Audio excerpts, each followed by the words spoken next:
போட்டித் தேர்வு மாணவர்கள் அனைவருக்கும் வணக்கம். இன்றைய வகுப்பு பார்த்தீங்கன்னா எண்ணு பெயர் புணர்ச்சி.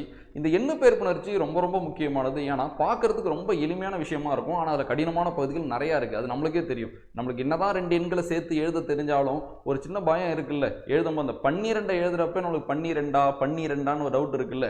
அப்போ இந்த வகுப்பை கவனிக்கிறது மூலயமா நம்ம எந்த எண்களை கொடுத்தா நம்மளால் சேர்த்து பிழை இல்லாமல் சரியாக எழுத முடியும். அது இன்றைய பாடத்திட்டத்துக்கு எவ்வளோ முக்கியம்னு உங்களுக்கே தெரியும். சரியா? அப்போ அந்த எண்ணு பெயர் புணர்ச்சி நம்ம எப்படி கொண்டு போக போகிறோம்னா, நன்னூலில் பார்த்தீங்கன்னா பொது விதி, சிறப்பு விதி 1, சிறப்பு விதி 2ன்னு கொடுத்துருப்பாங்க.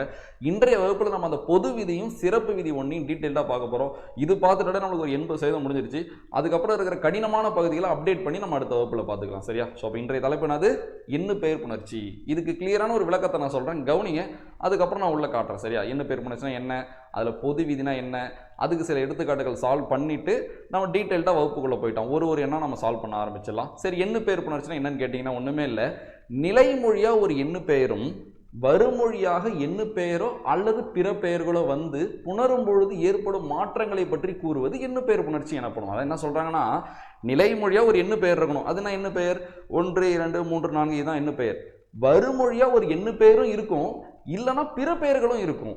இப்படி இருந்து சேர்றப்ப என்னென்ன மாற்றங்கள் நடக்குதுன்றதை பற்றி பேசுகிற புணர்ச்சி தான் எண்ணு பெயர் புணர்ச்சி. இவ்வளோதான் விளக்கம், வேறு எதுவுமே கிடையாது. சரியா? சரி, இந்த எண்ணு பெயர் புணர்ச்சிக்கு முக்கியமான எண்கள் எதுன்னு கேட்டிங்கன்னா 1 முதல் 10 வரைக்கும் இருக்கிற எண்கள் ரொம்ப ரொம்ப முக்கியம். அடுத்து அந்த 100, 1000 எண்கள் ரொம்ப ரொம்ப முக்கியமான எண்கள். சரியா? இந்த எண்கள் அறிவியல் ரீதியில் இணைந்து புது எண்களை உருவாக்குதுன்னு தமிழில் வந்து நிரூபணமே இருக்குது. சரியா? இப்போ 2 × 10 20ன்னு வருமா, 10 + 2 12ன்னு வருமா. ஸோ இது போல் பெருக்கல், கூட்டல், இந்த மெத்தடில் தான் வந்து நம்மளுக்கு புது எண்கள் கிடைக்குதுன்னு ஒரு ஆராய்ச்சியோட முடிவுமே இருக்குது. சரியா? ஸோ நம்ம அதெல்லாம் அடுத்தது பார்த்துக்கலாம். சரி, நம்ம ஃபஸ்ட்டு பார்த்தீங்கன்னா அந்த விளக்கத்தை நான் சொல்லியிருக்கேன், நம்ம அதை பார்க்கலாம். பார்த்துட்டு பொது விதி, அந்த பொது விதியை நான் உங்களுக்கு டீட்டெயிலாக சொல்லித்தரேன். அந்த பொது விதி அடிப்படையினே சொல்லலாம். அந்த பொது விதியை நம்ம நல்லா புரிஞ்சுக்கிட்டோம்னு வச்சிங்களேன், சிறப்பு விதி ரொம்ப ரொம்ப ரொம்ப ரொம்ப எளிமையாக இருக்கும். சரியா? அந்த பொது விதியை பற்றினு பார்த்தீங்கன்னா நம்மளுக்கு எண், நிறை, அளவும் பிறவும் எய்தின் 1 முதல் 8 ஈராம் எண்ணுள் முதல் ஈர் எண் முதல் நீளும் 3, 6, 7 குறுகும் 6, 7 அல்லவற்றின் ஈற்று உயிர்மெய்யும் ஏழன் உயிரும் ஏகும் ஏற்புழி என்பனார் புலவர்னு ஒரு பொது விதி கொடுத்துருப்பாங்க. இந்த விதியெல்லாம் நம்ம படித்து பார்த்தாலோ இல்லை ஜஸ்ட்டு ஒரு மனப்பாடம் பண்ண ட்ரை பண்ணாலோ அவ்வளோ கடினமாக இருக்கும்.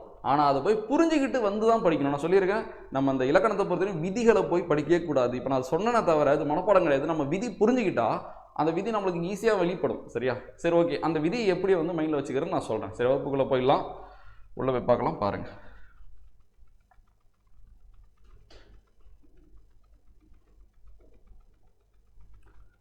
இது இருக்குது பாருங்கள், நான் சொன்னது இங்கே இருக்குது.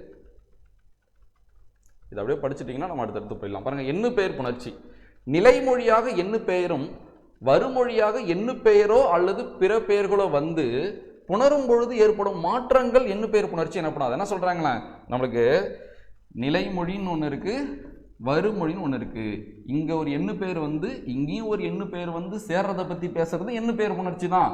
இங்கே ஒரு எண்ணு பெயர் வந்து இங்கே பிற பெயர்கள், அதில் என்னென்னு சொல்கிறேன், அது விதியில் இருக்குது. சரியா? பிற பெயர்கள் வந்து புணரதை பற்றி பேசுறது எண்ணு பெயர் புணர்ச்சி தான். அப்போ இந்த விளக்கம் ஒரு விஷயமே ரொம்ப எளிமை தான். அடுத்தது பாருங்கள், பிற எண்ணு பெயர்கள் தோன்றுவதற்கு காரணமான எண்ணு பெயர்கள் எதுன்னு பாருங்க. நான் சொன்ன மாதிரி அந்த 1 - 10 இருக்கும், அடுத்து இந்த 100, 1000 இருக்கும். அதெல்லாம் எளிமை தான். நான் சொன்னால அந்த பெருக்கல் முறை, ஸோ இந்த மாதிரி தான் சொல்கிறேன். இல்லை 2 × 10 10 × 2 நீங்கள் எப்படின்னா வச்சுக்கலாம். ஸோ இந்த மாதிரி பெருக்கல் முறை, கூட்டல் முறையில் அடுத்தடுத்து உருவாகும். பாருங்களேன், இப்போ இப்படி வச்சுக்கோ, இது உங்களுக்கு ஈஸியாக இருக்கும். ஸோ 2 + 10 20, 3 + 10 30, 4 + 10 40. ஸோ அப்படி போகுது இல்லை. அடுத்து பார்த்தீங்கன்னா 10 + 2 12, அடுத்து 20 + 2 22, இந்த மாதிரி போகுது இல்லை. அப்போ அடுத்தடுத்த எண்கள் பிறக்கிறதுக்கு அறிவியல் ரீதியில் ஒரு முறை தான் இந்த பெருக்கல் கூட்டல் முறை. கழித்தல் முறையும் பயன்படுது. இந்த 9 பற்றி நான் அடுத்த வகுப்பில் டீட்டெயிலாக தனியாக சொல்கிறேன். ஏன்னா இந்த வகுப்பு ஃபுல்லாக அடிப்படை. இந்த அடிப்படையே நம்மளுக்கு புதுசாக கஷ்டமாக இருக்கும். 9 பற்றி நம்ம டீட்டெயிலாக பார்க்கலாம். அதில் அவ்வளோ சிறப்பு இருக்குது. 9 பொறுத்தவரைக்கும் என்ன சொல்கிறாங்கன்னா, 10 1 குறைந்ததுன்னு அர்த்தம். இந்த 9க்கு விளக்கமே என்னது? 10 1 குறைந்தது தான் என்னது? 9. நீங்கள் வச்சு பாருங்கள், 100 வர்றதுக்கு முன்னாடி 90 எப்படி வருது? 1000 வர்றதுக்கு முன்னாடி 900 எப்படி வருது? இதுதான் கஷ்டமே. அதுக்கப்புறம் ஈஸி. 8000 9000 அது ஓகே. 8000 வந்துருச்சு, 9000 10,000 அது ஓகே. ஆனால் இங்கே பாருங்களேன், 90ன்னு வருதா, 900ன்னு வருதா, ஸோ அதே போல தான் அதுக்கு என்ன விளக்கன்றது நான் அடுத்த கிளாஸில் புணர்ச்சி விதிகளின் அடிப்படையில் பார்க்கலாம். சும்மா இதான் வரும் பேச்சு வழக்கில் இல்லாமல் விதி அடிப்படையில் நம்ம பார்க்கலாம். ஆனால் தெரிஞ்சுங்க. அப்போ பாருங்கள் கழித்தல் முறையும் இதில் பயன்படுத்தி பாருங்கள். ஓகேவா? சரி, ஓகே. பொது விதி இதுதான் விஷயம். இதை நீங்கள் எல்லாருமே பார்க்கலாம், கண்டிப்பாக எல்லோரும் பார்த்துருப்பீங்க. பட் இதை நம்ம எப்படி அப்ரோச் பண்ணோம், இதில் எத்தனை கண்டென்ட் இருக்குன்னு நான் பார்க்கலாம். இதில் ஒரு 4 விஷயம் இருக்குது, நம்மளுக்கு தேவையான 4 விஷயம் இருக்குது. 4மே நான் சொல்கிறேன். சரி பாருங்களேன். எண்ணா எண்ணு பெயர். நிறைன்னு அது கிலோ கணக்கில். சரியா? இப்போ 3 + கிலோ, அந்த கிலோ தான் நிறை. அளவு நீட்டல் அளவு. சரியா? மீட்டர் அதுதான் அளவு.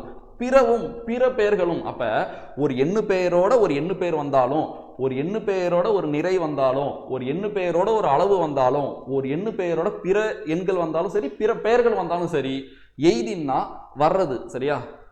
1 முதல் 8 ஈராம் எண்ணூல். அப்போ நம்ம என்ன பார்க்க போகிறோம்? இப்போ இன்னைக்கு 1லிருந்து 8 பார்க்க போகிறோம்னு அர்த்தம். 1 முதல் 8 வரைகிற எண்கள் எப்படி எப்படிலாம் புணர போகுதுன்றதை நீங்கள் நம்ம கிளியராக பார்க்க போகிறோம். அதான் சொல்கிறேங்க. 1 முதல் 8 ஈராம் எண்ணுள் முதல் ஈரெண் முதல் நீளும்.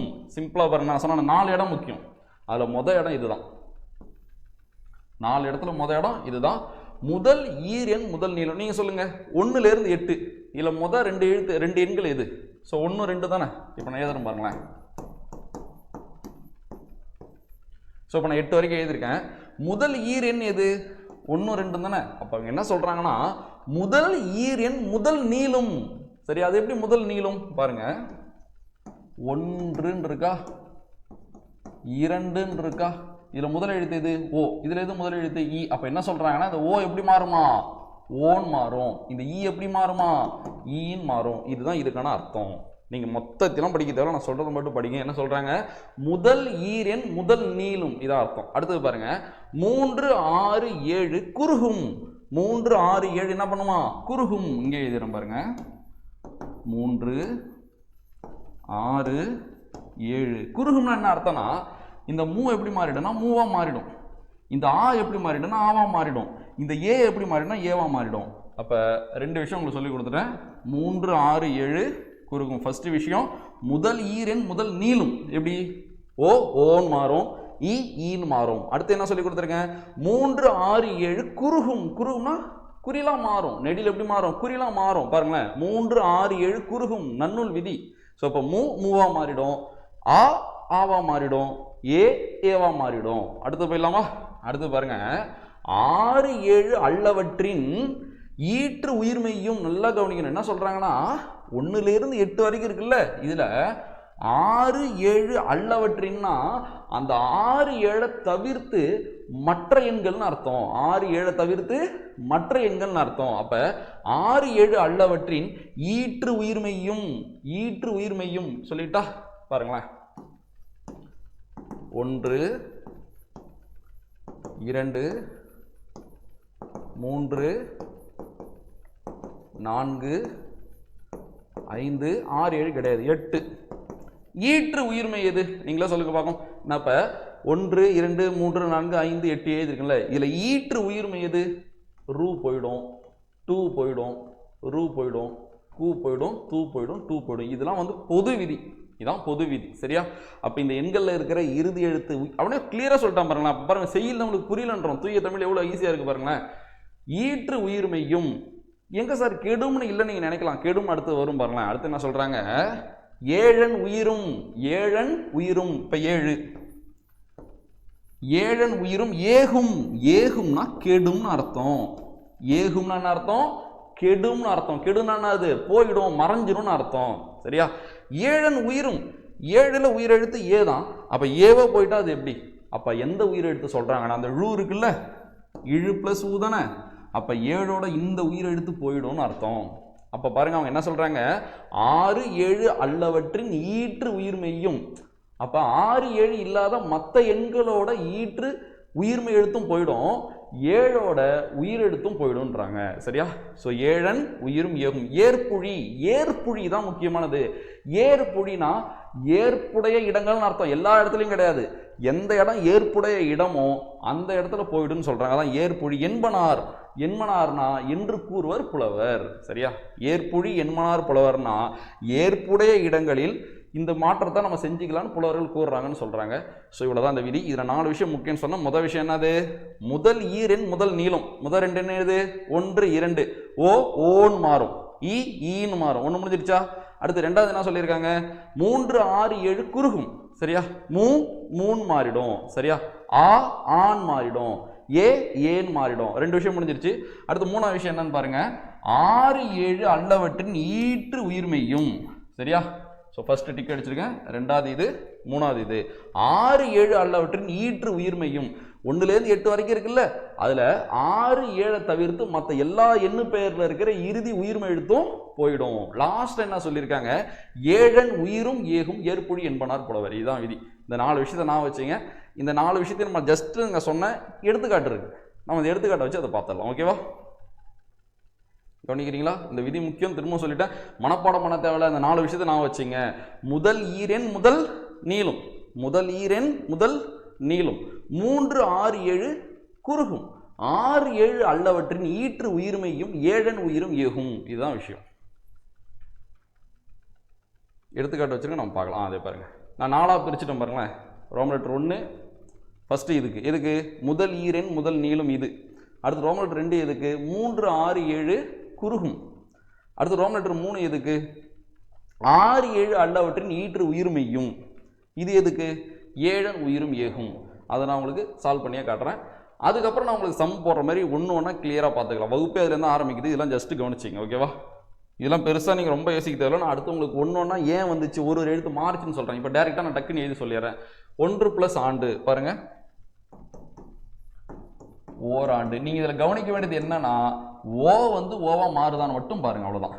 2 + ஆண்டு ஈராண்டு, ஈயா மார்ச்சன் மட்டும் பாருங்க. இப்போ புரியுதா, முதல் ஈரெண் முதல் நீளும் என்னன்னு புரியுதா? அப்ப பாருங்க, எத்தனை வாட்டி திரும்ப பார்க்குறோம் பாருங்க. முதல் ஈரெண் முதல் நீளும், ஓ இ, அவ்வளோதான் விஷயம். அடுத்து போயிடலாமா? அடுத்து 2வது பார்த்தோம், 3 6 7 குறுகும். எப்படி குறுகுதுன்னு பாருங்க.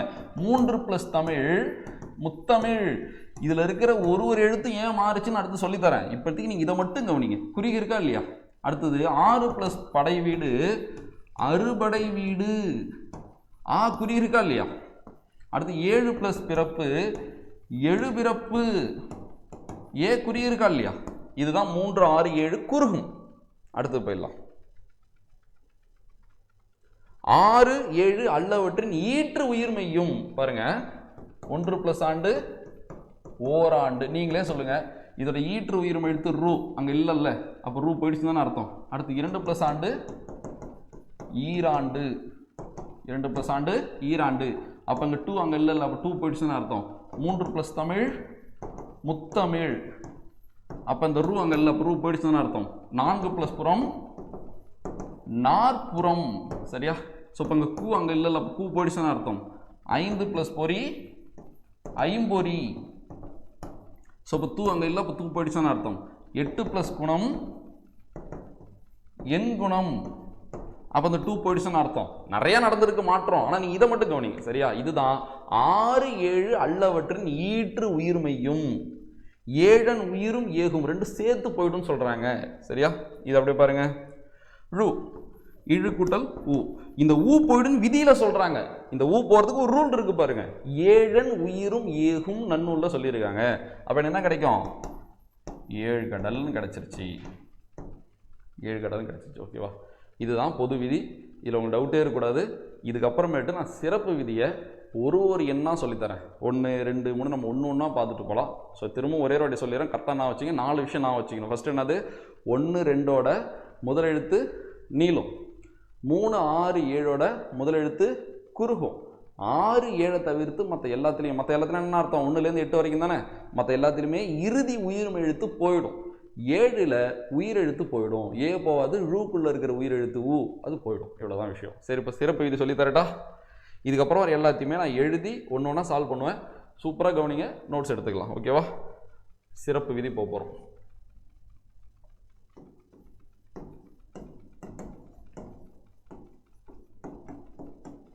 அவ்வளோதான். ஒரு எண்ணம் பார்த்துட்டு வரலாமா? ஃபஸ்ட்டு இதில் சிறப்பு இதில் என்னென்ன நம்பர்லாம் பார்க்க போகிறோன்னு சொல்லிடுறேன்.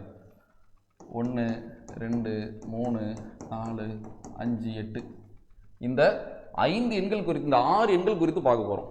7 8 வந்து அது 6 7 நான் சொல்கிறேன். அது ரொம்ப 6 7 முடிஞ்சிருச்சு. இப்போ நம்ம பொது விதி பார்த்தோம் தெரியுமா, 6க்கும் 7க்கும் சிறப்பு விதியே கிடையாது. இப்போ நம்ம பார்த்தது தான் 6க்கும் 7க்கும். இப்போ இது வரைக்கும் நம்ம 6 7க்கு நீங்கள் என்னென்ன பார்த்துருக்கோம், நீங்கள் ஞாபகப்படுத்தி பாருங்கள்.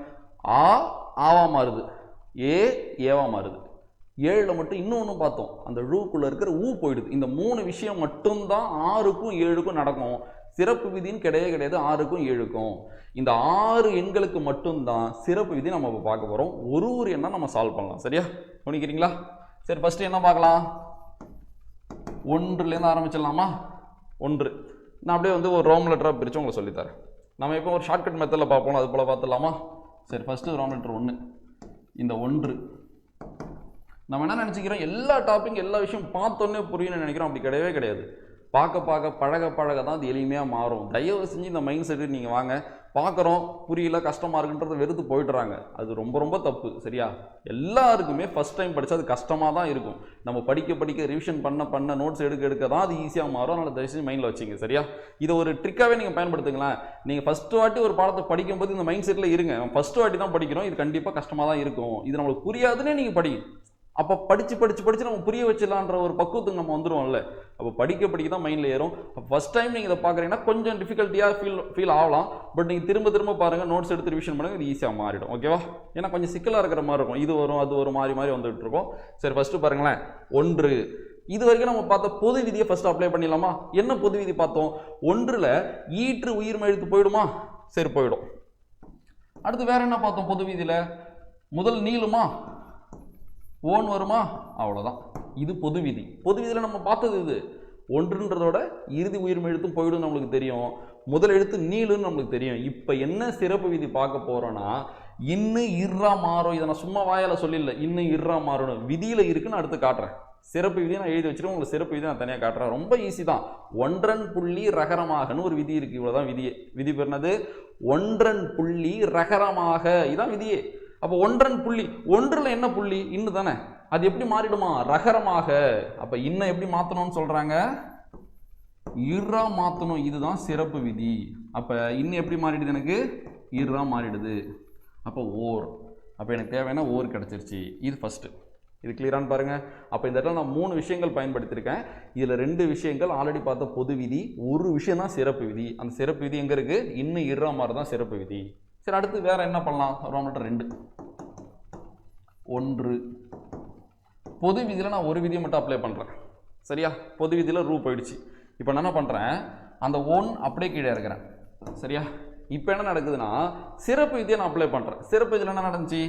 இன்னும் எப்படி மாறிச்சு? இர்ரா மாறிச்சு. அப்போ இந்த இன்னை நான் இர்ரா மாற்றிக்கிறேன். அப்போ 1 இருக்கா?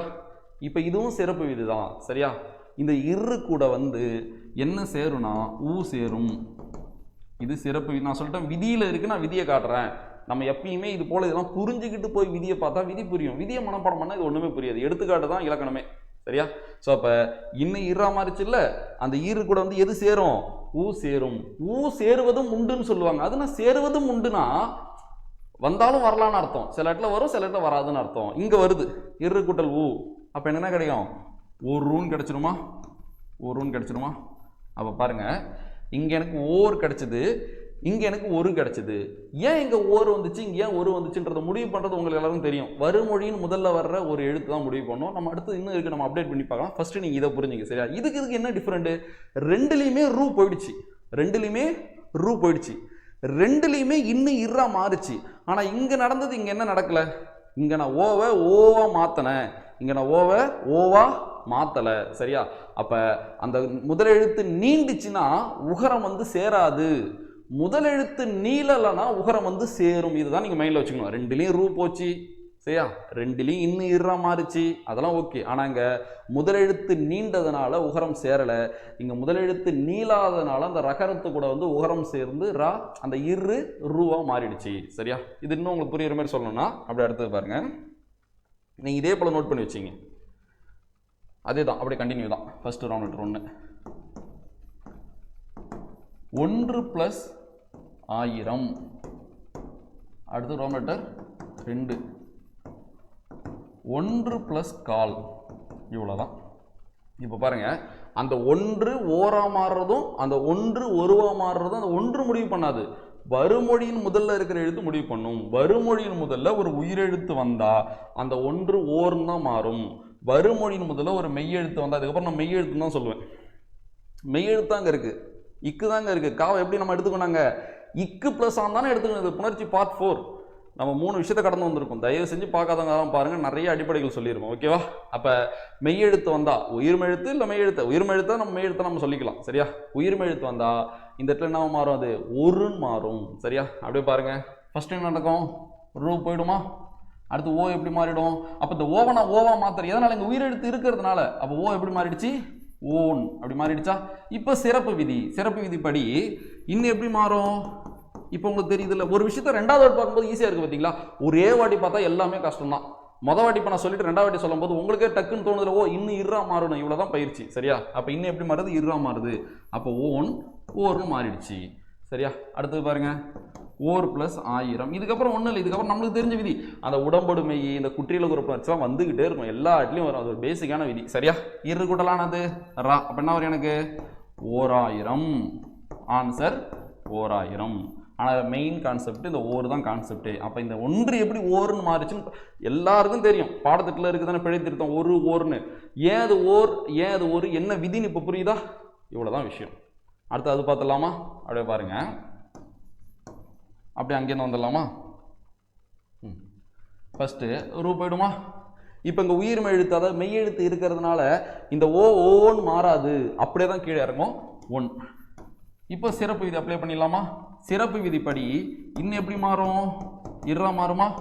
அப்போ ஒரு, அப்போ உங்களுக்கே தெரியுது இல்லை, நான் என்ன சொன்னேன், முதலெழுத்து நீண்டா உகரம் வந்து இணையாது, முதலெழுத்து நீலனா உகரம் வந்து இணைன்னு சொன்னா எது கூட வந்து உகரம் இணையும், மெய் கூட தானே உயிர் வந்து சேரும், மெய் கூட தானே உயிர் வந்து சேரும். அப்ப இர் என்ற மெய்யுடன் உயிரான ஊ சேர்ந்து நம்மளுக்கு என்ன கிடைக்கும், ரூன்னு கிடைச்சிரும். சரியா? எப்படி மாறுது தெரியுதா, ஒரு. அடுத்தது ஒரு பிளஸ் கால், ஒரு பிளஸ் கால்னாது ஒரு கால் தான். இவ்வளோதான் விஷயம், இவ்வளோதான் முடிஞ்சிருச்சு. இப்போ நம்ம நம்பரில் முதல் ஒன்றுன்ற எண்ணம் முடிச்சிட்டோம். அப்போ உங்கள் மைண்டில் என்ன செட் ஆகின்னு அப்படியே சொல்லிடுறேன், அப்படியே இமேஜின் பண்ணிவிடுங்க. சரியா? ஒன்று ஒன்று நிலைமொழியாக ஒன்று, வருமொழியின் முதலெழுத்தாக ஒரு உயிரெழுத்து வந்தால் அந்த ஒன்றில் என்னென்ன மாற்றம் நடக்குதுன்னு உங்களுக்கு சொல்ல தெரியணும், மைண்டில் ஓடணும். வருமொழியின் முதலெழுத்தாக ஒரு உயிர்மை எழுத்து வந்தால் என்னென்ன மாற்றம் நடக்குன்னு உங்களுக்கு சொல்ல தெரியணும், மைண்டில் ஓடணும். சரியா? அப்படியே ஒரு ரெடி சொல்லிட்டா, ஒன்று என்பது நிலைமொழியாக வந்து வருமொழியின் முதலெழுத்தாக உயிரெழுத்து வந்தால் இந்த ஒன்றோட இறுதி உயிர்மெழுத்து போயிடும், ஓ ஓவா மாறும், இன்னும் இருறா மாறும். இவ்வளோதான் விஷயம். சரியா? இதில் 2 பொது விதி இருக்குது, ஒரு சிறப்பு விதி இருக்குது. எது சிறப்பு விதி, இன்னும் இருறா மாறது மட்டும் தான் சிறப்பு விதி. ஆல்ரெடி இந்த ரூ போனதும் சரி, ஓ ஓவா மாறும் சரி, பொது விதி நம்ம பார்த்துருக்கோம்ல. சரியா? முதல் ஈரெண் முதல் நீளும்னு பார்த்தோமா, 6 7 அல்ல விட்டு ஈற்று உயிர்மை ஏகும்னு பார்த்தோமா. சிறப்பு விதி எது, இன்னும் இருறா மாறதான் சிறப்பு விதி. சிறப்பு விதி நான் வச்சிருக்கேன், நான் காட்டுறேன். சரியா? சிறப்பு விதி ரொம்ப ரொம்ப எளிமையாக தான் இருக்கும், ரொம்பலாம் கஷ்டமாக இருக்காது. ஓகேவா? அப்போ ஒன்று என்பது நிலைமொழியாக வந்து வருமொழியின் முதல்ல உயிரெழுத்து வந்தால் அந்த ரூ போயிடும், ஓ ஓன் மாறும், இன்னும் இருறா மாறும். இது முடிஞ்சிருச்சு. அடுத்தது ஒன்று என்பது நிலைமொழியாக வந்து வருமொழியின் முதலெழுத்தா ஒரு உயிர்மை எழுத்து, அதாவது மெய்யெழுத்து இருந்தால் என்ன நடக்குன்னா ரூ போயிடும், ஓ ஓவா தான் இருக்கும். சரியா? இன்னும் இருறா மாறும், முதலெழுத்து நீளல் அல்ல, அப்ப அந்த மெய்யோட உயிர் வந்து சேரும். எந்த உயிர், உகரம் இணையும். சரியா? உகரம் இணைவதும் உண்டு, மெய்யுடன் உகரம் இணைவதும் உண்டு. அப்ப இரு கூட்டலு ரூ, ஒரு. ஒன்று டவுட்டே வரக்கூடாது. அடுத்து போயிடலாமா, 2க்கு போயிடலாமா. அடுத்து 2 பார்க்க போறோம்.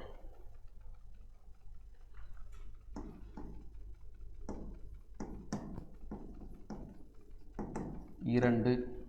ஸோ 2 நான் அதே போல் சொல்லி தந்துறேன். ரோம் லெட்டர் 1 2, இங்கேயும் அதே 2. சரி, இப்போ பொது விதியில் பார்த்தது ஃபர்ஸ்ட் பார்த்தலாம். பொது விதி என்ன நடந்துச்சு, 2 போயிடும், ஈ எப்படி மாறும், ஈயா மாறும். நான் இருக்கா இல்லையா, இது பொது விதி. இது வரைக்கும் நான் சொல்லியிருக்கிறது பொது விதி. 2 பொது விதியை சொல்லிட்டேன். இறுதி உயிர்மெழுத்து போகிறதும் பொது விதி தான், முதலெழுத்து நீளறதும் பொது விதி தான். இப்போ தான் சிறப்பு விதியை நம்ம கொண்டு வர போகிறோம். சரியா? என்ன சிறப்பு விதினா, இந்த இன்னு போயிடும், இந்த ராக்குள்ள இருக்கிற உயிரெழுத்து மட்டும் போயிடும். விதியில் இருக்குது, சும்மா நம்ம பேச்சு வழக்கில் படிச்சுட்டு போகிறது கிடையாது, விதியில் இருக்குது. சரியா? நான் ரூலே காட்டுறேன். ஸோ அப்போ இன்னு போயிடும், இந்த ராவை நான் பிரிக்கிறேன், இரு கூட்டல் ஆணு, இந்த ஆ போயிடும். சரியா? இந்த மெய்யும் இந்த உயிரும் போயிடும். புரியுதா இல்லையா? மெய்யும் உயிரும் போயிடும். அப்போ எனக்கு என்ன நிற்குது, ஈர். இதுதான் நம்ம பார்க்க வந்தது. அப்போ இதில் 2 பொது விதி 2 சிறப்பு விதி இருக்குது பாருங்கள். 2 பொது விதி எது? இறுதி உயிர்மெய் போகிறதும் முதல் நீள்றதும் பொது விதி. சிறப்பு விதி என்னது? மெய்யெழுத்து போகிறதும் இந்த ரகரத்துக்குள்ளே இருக்கிற உயிரெழுத்து போகிறதும் இப்போ பார்த்த சிறப்பு விதி. அப்போ என்ன கிடச்சிருது? ஈர் கிடச்சிருது. சரி, அடுத்து அந்த பக்கம் பார்த்துடலாமா? அப்படியே பாருங்கள். இங்கே இது 1க்கும் 2க்கும் 90% ஒரே மாதிரி இருக்கும். 2க்கும் நிறைய லிங்க் இருக்கும். சரியா?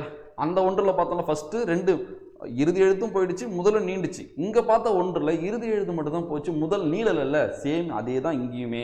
இங்கே முதல் நீளாது. நான் அப்படியே கீழே இருக்கிறேன் பாருங்கள். அப்போ நாங்கள் எத்தனை பொது விதி பயன்படுத்தியிருக்கேன்? ஒரு பொது விதி தான் பயன்படுத்தியிருக்கேன். முதல் நீளலனாலே உகரம் வந்து சேரும். அது இங்கேயும் பொருந்தும். பார்க்குறீங்களா? திரும்ப அங்கே பார்த்தது போல தான் இந்த மெய் போயிடும், இந்த ராவில் இருக்கிற ஆவும் போயிடும். அப்போ என்னென்ன கிடைக்கும்? இர்.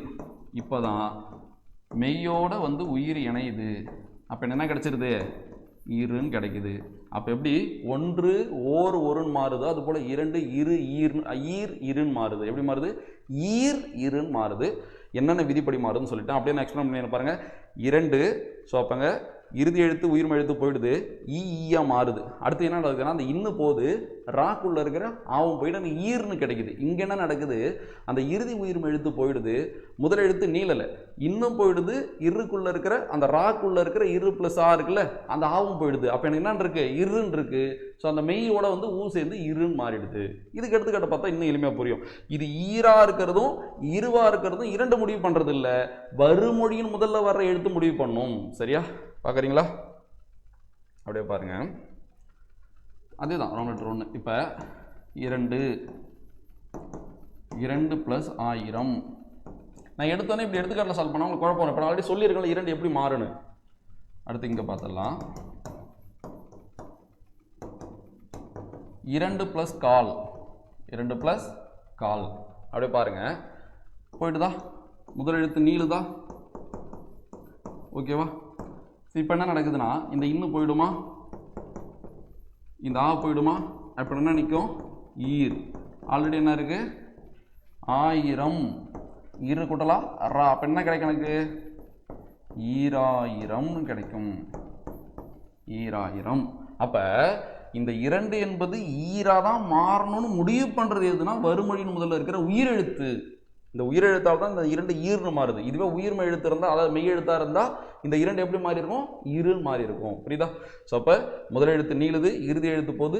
இங்கே நம்ம படித்த சிறப்பு விதி என்ன நான் வச்சுக்கணும். எப்படி ஒன்றில் என்ன சிறப்பு விதி? இன்னு இர்ரா மாறினது சிறப்பு விதி. அந்த இரு கூட வந்து ஊ சேர்ந்தது சிறப்பு விதி. சரியா? அந்த ஊ எப்போ சேரணும் உங்களுக்கு தெரியணும். முதல் எழுத்து நீளலனா தான் சேரும், முதல் எழுத்து நீண்டா சேராது. அதே போல தான் இங்கேயுமே. இங்கே என்ன சிறப்பு விதி? 3 சுழி இன்னு போகிறதும் அந்த ராக்குள்ளே இருக்க ஆ போகிறதும் சிறப்பு விதி.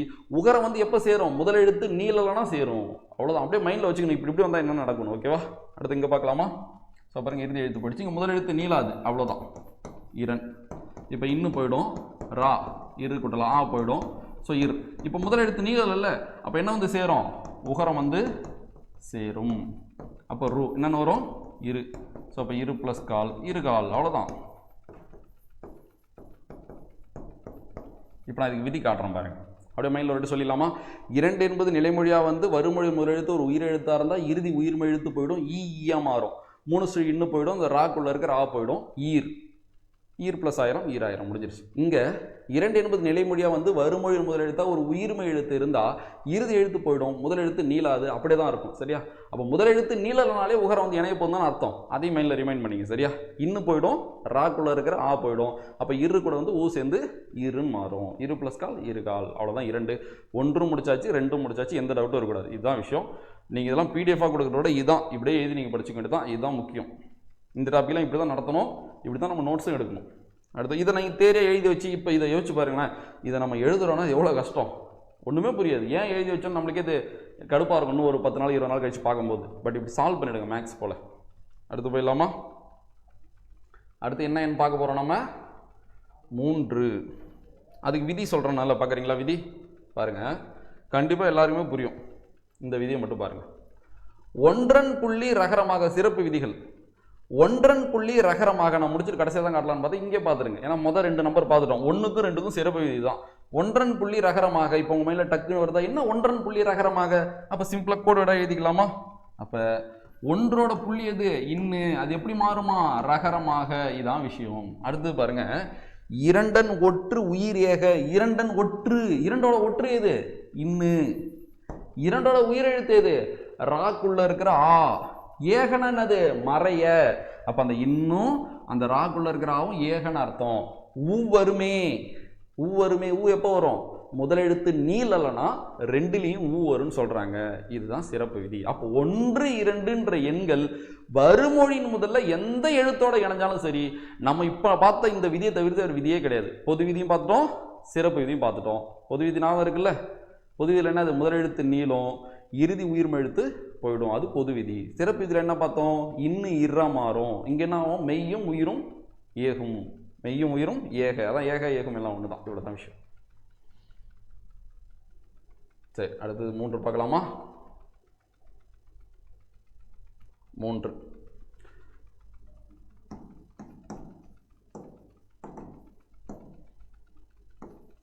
இதெல்லாம் டைரக்டா நம்ம போயிடலாம். இப்போ நீங்க நான் வச்சுக்கும்போது இப்படி வச்சுக்கணும். 1, 2 ஒண்ணா நான் வச்சுங்க. இதுக்கப்புறம் வரலாம் லைட்டா டிஃப்ரெண்டா இருக்கும்.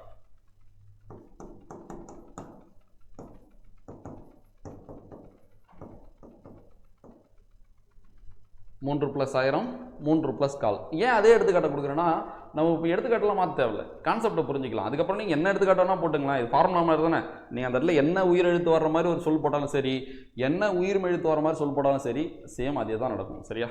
பாருங்க, இது வரைக்கும் நம்ம என்னென்ன பார்த்துருக்கோம்? 3 இருக்கு. இதுவரையும் நம்ம பார்த்தது மட்டும் யோசிச்சு பாருங்க. 3ல் இறுதி எழுத்து போயிடும், பார்த்துருக்கோம். சரியா? அடுத்தது முதல் எழுத்து குறுகுமா குறுக்காதா? குறுகும். சரியா? நம்ம தான் இவ்வளோ நேரமாக பார்க்குறோம்ல. 1க்கும் 2 கான்செப்ட் பார்த்தோம், 2க்கும் 2 கான்செப்ட் பார்த்தோம். முதல் எழுத்து ஒரு இடத்துல தானே குறுக்குது, ஒரு இடத்துல குறுக்க மாட்டுது இல்லை? சரி, அதாவது ஒரு இடத்துல நீளுது, ஒரு இடத்துல நீள மாட்டுது இல்லை? நல்லா நான் வச்சுங்க, குழப்பிக்காதீங்க. இப்போ 1ஆ இருக்கட்டும் 2ஆ இருக்கட்டும், 2க்குமே நீளும் சொன்னேன். ஆனால் ஏதாச்சும் ஒரு இடத்துல தான் நீளுது, ஒரு இடத்துல நீள மாட்டுது இல்லை? இப்போ 1க்கு முன்னாடி ஒரு உயிரெழுத்து வர்றப்ப அது நீண்டுச்சு, ஆனால் உயிர்மை எழுத்து வர்றப்ப அது நீளல் இல்லை. 2க்கு பக்கத்தில் வருமொழியாக ஒரு உயிரெழுத்து வர்றப்ப அது நீண்டுச்சு, ஆனால் உயிர்மை எழுத்து வர்றப்ப நீளல் இல்லை. அதே போல தான் 3, 6, 7 குறுகும் நம்ம படித்தோம் தானே? அதே தான் இங்கேயும் 2 இடத்துல ஒரு இடத்துல தான் குறுகும், இது ஒரு இடத்துல குறுகாது. நல்லா நான் வச்சுங்க. பொது விதி ஏற்புழின்னு சொன்ன, ஏற்புழி என்மனார் புலவர், ஏற்புடைய இடங்களெல்லாம் அதை பயன்படுத்திக்கலாம்னு அர்த்தம். அப்போ அந்த எல்லா இடத்துலையுமே குறுகாது, சில இடத்துல குறுகும், சில இடத்துல குறுகாது. அப்போ இங்கே குறுகுமா குறுகாதான்? இங்கே குறுகாது. அதுக்கு தான் இவ்வளோ தூரம் சொன்னது, புரியும் நம்புறேன். ஸோ இப்போ இறுதி எழுத்து போயிடும், பொதுவாக எல்லாத்துலேயும் இறுதி எழுத்து போயிடும். ஏன் 6, 7 மட்டும் இறுதி எழுத்து போகாது? 6, 7 அள்ள விட்டுன்னு ஏன் சொன்னாங்க? ஏன்னா 6, 7 இந்த ரூவியும் தூக்கிட்டு அந்த சொல்லே உடஞ்சிருது, ஒன்றுமே இல்லை. அதனால தான் இந்த எண்கள் எல்லாமே 2 எழுத்தா இருக்குல்ல. அதனால தான் 6, 7 அள்ள விட்டுன்னு ஈற்று உயிர்மைன்னு சொல்கிறாங்க. அதையும் நம்ம புரிஞ்சுக்கணும். ஓகேவா? எதுவுமே மனப்பாடமே நீங்கள் பண்ண தேவையில்லை. அப்போ 1 முதல் 8 வரைக்கும் இருக்கிற எண்ணு பேர்களில் எந்த எண்ணு பேரில் ஈற்று உயிர் எழுத்து கெடாதுன்னு கேட்டால் எது? 6, 7 சொல்லிட்டு போயிட்டே இருக்கலாம். சரி, இதுக்கு வந்துடலாம். ஸோ இது போயிடுச்சா? அடுத்து என்ன நடக்கும்னா, அப்படியே நான் இறக்கிறேன் 3. இப்போ இது பார்த்தது நம்ம பொது விதி. இப்போ பார்த்து என்ன விதி? பொது விதி. பொது விதிப்படி நிலைமொழியோட இறுதி எழுத்து போயிடுச்சு. சரியா? இப்போ என்ன சிறப்பு விதி பார்க்க போகிறோன்னா, இன்னும் போயிடும். நான் சொன்ன மாதிரி தான், இன்னும் போயிடும். நம்ம சும்மா வாயில சொல்ல, விதி இருக்கு. நான் விதியில் உங்களுக்கு காட்டுறேன். இன்னும் நீங்கிடும். சரியா? அடுத்து என்ன நடக்கும்? மூ + 1000. நான் உங்கள்ட்ட சொன்னல ஒன்று, இந்த உடம்பொடுமையும் இந்த குற்றியல் உறுப்புணர்ச்சியும் எல்லா இடத்துலையும் வந்துக்கிட்டே இருக்கும். சரியா? இப்போ பாருங்க, இது என்ன விதி? இம்மு + ஊ. நிலைமொழி இறுதியிலையும் உயிரெழுத்து, வருமொழியின் முதலையும் உயிரெழுத்து. இவ்வாறு வந்தால் ஓசைகள் ஒன்றுபடாமல் தனித்து நிற்கும். இவற்றை உடன்படுத்த வரும் மெய்யே உடம்பொடுமை எனப்படும். தமிழ் எதுலாம் உடம்பொடுமை? ஈ, இவ்வு. அதை முடிவு பண்ற இடம் எது? நிலைமொழியின் இறுதியில் இருக்கிற உயிரெழுத்து. இந்த இடத்துல ஐ இருந்தா ஈ வரும். அந்த 3 தவிர்த்து மற்றது இருந்தா இவ்வு வருமா? அப்ப அங்க இவ்வு தான் வரும். அப்ப மூ + இவ்வு + 1000. இவ்வு கூட்டலானது வா. அப்ப என்ன எனக்கும்? 3000. புரியுதான்னு பாருங்க. இவ்வளவுதான் விஷயம். இதுக்கப்புறம் வந்ததெல்லாம் விடுங்க. நீங்க இந்த 3 எப்படி மூவா மாறுச்சுன்னு மட்டும் நான் வச்சுங்க. 3 எப்படி மூவா மாறுச்சு நான் வச்சுங்க. அப்போ உயிரெழுத்து வர்றப்ப என்ன நடக்குதுன்னா, இந்த 3ல் இருக்கிற இறுதி எழுத்து போயிடுது. அடுத்து இந்த 3 அப்படியே கீழே இருக்கிறேன். இங்க மூ குறுகாது, இங்க மூ குறுகாது. சரியா? இந்த இன்னும் நீங்கிறது சிறப்பு விதி. இப்போ நம்மள என்ன சிறப்பு விதி படிச்சிருக்கோம்? இன்னும் நீங்கிறதா இங்க சிறப்பாக படித்தோம். இது ஆல்ரெடி பொதுவாக படிச்சுட்டோம்ல. அடுத்து என்ன நடக்குது? மூ + 1000 3000. இது நம்மளுக்கு ஆல்ரெடி தெரியும். ஸோ ஆன்சர் கிடைச்சிருச்சு. அப்படியே அடுத்து இங்கே வாங்க. 3 + கால் இது போயிடுது, இது போயிடுது. அடுத்தது நம்ம இன்னொன்று பார்த்துருக்கோம், முதலெழுத்து குறுகும். முதலெழுத்து என்ன பண்ணுமா? குறுகும்னு பார்த்துருக்கோம்ல. ஸோ அப்போ இப்படி வந்துடுது 3 + கால். இப்போ தான் முக்கியமான ஒரு விதி சொல்ல போகிறேன், நான் வச்சுங்க. 3 என்பது நிலைமொழியாக வந்து வருமொழியின் முதல்ல உயிரெழுத்து வந்தால் அதோட இறுதி உயிர்மை எழுத்து போகிறதையும் நம்ம பார்த்துட்டோம். அடுத்து அந்த 3 கீழே இறங்கி அந்த இன்னும் போகிறதையும் பார்த்துட்டோம். அங்கே 3 நெடியில் அப்படியே இருந்துச்சு. இங்கே என்ன நடக்குதுன்னா உயிர்மை எழுத்து வர்றப்ப ஸோ அப்போ இறுதி எழுத்தும் போயிடுது, முதல் எழுத்து என்ன பண்ணுது? குறுகிடுது. இது ரெண்டுமே பொது விதி. இந்த இடத்துல ஒரு சிறப்பு விதி பார்க்க போகிறோம். என்ன பார்க்க போகிறோன்னா, இப்படி இருக்குல்ல, வருமொழியின் முதல்ல என்ன உயிர்மை எழுத்து வருதோ அந்த உயிர்மை எழுத்தோட மெய்யாவே இந்த இன்னும் மாறிடும். சரியா? இந்த இன்னும் இப்போ எப்படி மாற்றம் அடைய போகுதுன்னா, இங்கே என்ன உயிர்மை எழுத்து வருதோ அதோட மெய்யா மாறிடும். இப்போ இங்கே என்ன மெய் இருக்கு? காவை எப்படி பிரிக்கலாம்? இக்கு கூட்டல் ஆ. அப்போ இந்த இன்னு இக்கா மாறிடும். இதுதான் எந்த சொல் வந்தாலும் இதுதான் ஃபார்முலா மாதிரி. சரியா? அப்போ 3 என்பது நிலைமொழியாக வந்து வருமொழியின் முதல்ல ஒரு உயிர்மை எழுத்து வருதுன்னா அதை மெய்யெழுத்தா எடுத்துக்கணும்னு சொல்லியிருக்கல. அந்த வந்த மெய்யாக திரியும். இதான் விஷயம், வந்த மெய்யாக திரியும். எது? இன்னு. இங்கே இன்னு போயிடுச்சு, இங்கே இன்னு திரியுது. எதா திரியுதுன்னு தெரியணும்ல, வந்த மெய்யாக திரியுது. அப்போ முக்கால். நீங்களே வச்சு பாருங்க. ஆல்ரெடி என்ன பார்த்தோம்? முத்தமிழ் பார்த்தோம். இப்போ புரியுதான்னு பாருங்க. 3 + தமிழா எடுத்துக்காட்டு ஒர்க் அவுட் பண்ணால் அது ஈஸியாகிடும், அவ்வளோதான். சரியா? பாருங்க, அப்படியே பாருங்க.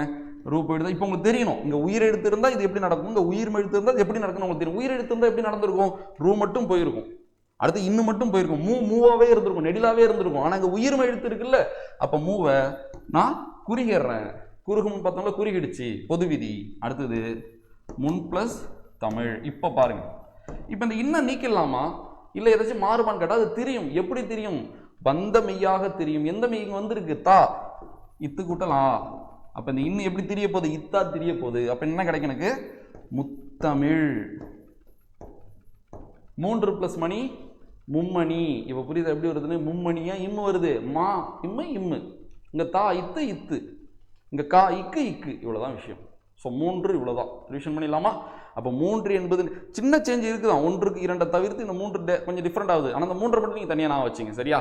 3 என்பது நிலைமொழியாக வந்து வருமொழியின் முதல்ல ஒரு உயிரெழுத்து வந்தா அந்த இறுதி எழுத்து போயிடுது, அடுத்து இன்னு போயிடுது, அந்த நெடில் அப்படியே தான் இருக்குது. அவ்வளோதான், அங்கே முடிஞ்சிருச்சு. அதுக்கப்புறம் நம்ம உடம்புடமே இது நம்மளுக்கு எப்பயும் போல நம்ம பார்த்துக்கலாம். இங்கே தான் மெயினே. 3 என்பது நிலைமொழியாக வந்து வருமொழியின் முதல்ல ஒரு உயிர்மை எழுத்து வந்துச்சுன்னா அந்த இறுதி உயிர்மை எழுத்தும் போயிடுது, மூவா குறுகுது, இன்னு திரியுது. இன்னு எப்படி தெரியும்? வந்த மெய்யாக தெரியும், வந்த மெய்யாக தெரியும். நீங்கள் என்ன சொல்ல வேணா போட்டு பார்த்துங்க. சரியா? 3 + சங்கம் முச்சங்கம்னு சொல்கிறாங்கல்ல, சா இச்சி, அதனால இச்சி. வேறு எது வேணால் போட்டு பாருங்கள், அதான் வரும். ஓகேவா? இப்போ 3 + இசை மூவிசை. வி உடம்புடுமையால் வரும். 3 கிளியரா? அடுத்து போயிடலாமா? சிறப்பு இது பார்த்துறீங்களா? அதுக்கு பாருங்க. 3 உறுப்பு அழியும். 3 உறுப்பு அழியும்னு என்ன அர்த்தம்? நீங்களே நல்லா வச்சு பாருங்க. இங்கே சிம்பிளாக எழுதுறேன், அப்படியே வேணா பாருங்களேன். இப்போ 3 இருக்கு. ரூ போடுறது ஆல்ரெடி நமக்கு தெரியும். இதோட உறுப்பு இப்போ இன்னு தானே, அந்த இன்னு அழியுதா? வந்ததும் ஆகும். இப்போ இங்கே பாருங்க, 3 ஆல்ரெடி எனக்கு பொது விதியில் ரூ போகிறது எனக்கு தெரியும். ஆல்ரெடி பொது விதியில் வந்து குறுகிறது எனக்கு தெரியும். இப்போ இந்த இன்னு வந்ததும் ஆகும். புரியுதா? வந்த மெய்யாக திரியும் நான் சொன்னல, அதுதான் இது. அப்போ நம்ம சும்மா சொல்லிடல இன்னும் இப்படி மாறணும், விதி. ஸோ பாருங்க, 1 2 3 நம்ம சால்வ் பண்ணி 3த்துக்கும் நான் விதி சொல்லியிருக்கேன். விதியில் எது நான் ஹைலைட் பண்ணி காட்டுறேன், நீ அதை மட்டும் நான் வச்சுங்க. சரியா? 3 உறுப்பு அழியும், வந்ததும் ஆகும். இதை நம்ம சும்மாவே போய் மனப்பாடம் பண்ணுறது எவ்வளோ கஷ்டம். ஏன் அதை மனப்பாடம் பண்ணணும்? இப்போ நான் சொன்னதுக்கப்புறம் இது என்னன்னு புரிய வருது இல்லை? செய்யலே நீங்கள் இப்படி தான் படிக்கணும். பொருளை புரிஞ்சுக்கிட்டு போய் செய்யலை படிச்சு பாருங்கள், நாலடி யாரா சூப்பராக புரியும். சரி, அடுத்து போயிடலாமா? நம்ம அடுத்து என்ன பார்க்க போகிறோம்? 4 4 பார்க்க போகிறோம். 4 5 தான், 6 7 கிடையாது, 8 ஈஸியாக இருக்கும். 4 5 மட்டும் கொஞ்சம் நல்லா கவனிச்சிங்க. எப்படி 1 2 ஒரு பேராக இருந்தாங்களோ 4 5 ஒரு பேராக இருப்பாங்க. இதெல்லாம் நான் வந்து உங்களுக்கு இப்போ நான் அப்படியே ஃபார்ம் பண்ணி காட்டுறேன், உங்களுக்கு புரியும். கவனிக்கிறீங்களா? ஸோ 4 பார்க்கலாமா?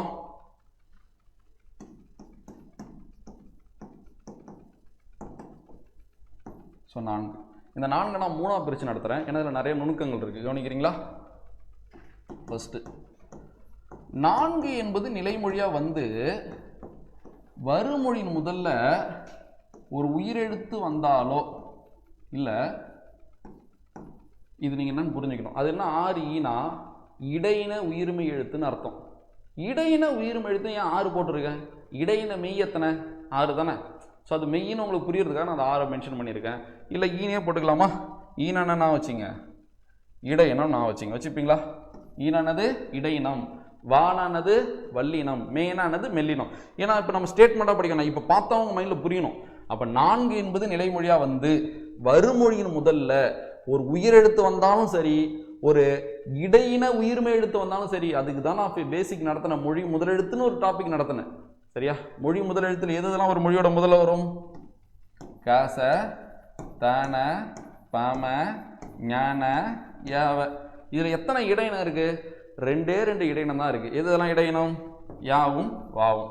சரியா? உங்களுக்கு தெரியும், மீதி 4 வல்லினம் 4 மெல்லின 4 இருக்குமா? அப்ப வருமொழியின் முதல்ல ஒரு இடையின உயிர்மை எழுத்து வருதுன்னா அது யா வரிசையாவோ இல்லை வா வரிசையாவோ மட்டும்தான் இருக்கும். இது உங்க மைண்ட்ல புரியணும். அப்ப என்ன அர்த்தம்?